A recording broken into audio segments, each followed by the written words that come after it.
আমার তিনটা মানুষ দিয়া আল্লাহ সাগর বাসাইছো।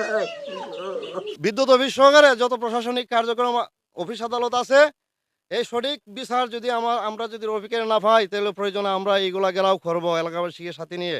পাইয়ে পালা শার্ট পালা লঙ্গি পিন্ত আন্ত দেখালি সেবা খাইতো। আমার ভাই এমনি আজকে বললো তুই বাচ্চা এমনি আজকে খাইব। আমার বাবা সম্পদ নাই, আমার বাবা গরিব বেটা আনেছে খাই। আল্লাহ আমি কেমনে বসলাম গায় আল্লাহ গো। এখানে মর্মান্তিক একটা ঘটনা ঘটেছে। বিদ্যুৎ স্পটে কিন্তু একটি লোক মারা গেছে। তার ঘরটি কিন্তু এই ঘরটি সে কিন্তু দিন মজুর ছিল এবং প্রতিদিনের যে ইনকাম ওইটা দিয়েই কিন্তু তার সংসার চলতো।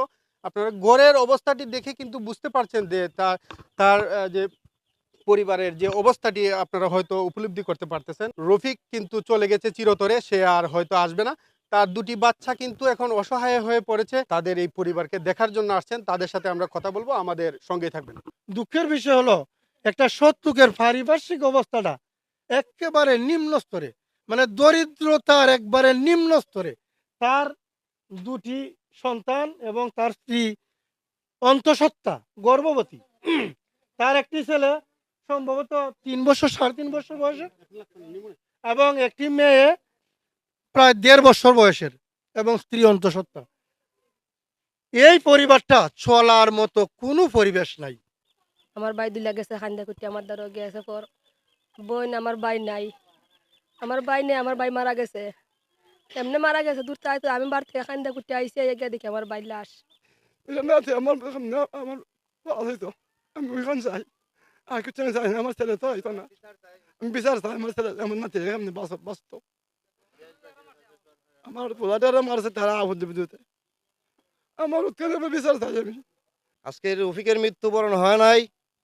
আমি মনে করি যে এই পল্লী বিদ্যুৎ রফিককে হত্যা করা হয়েছে, এই হত্যার দায়ী এই পল্লী বিদ্যুৎকে নিতে হবে।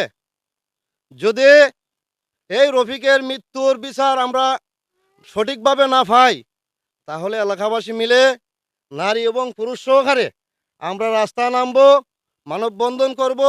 এইখানে একটা গাছ কাটছে কাটতে, সেইখানে গেছে পশ্চিম কাটছে, সেইখানে গিয়া এই গাছটা কাটতে গিয়া এরা পল্লী বিদ্যুৎ ছাড়িয়ে দিছে।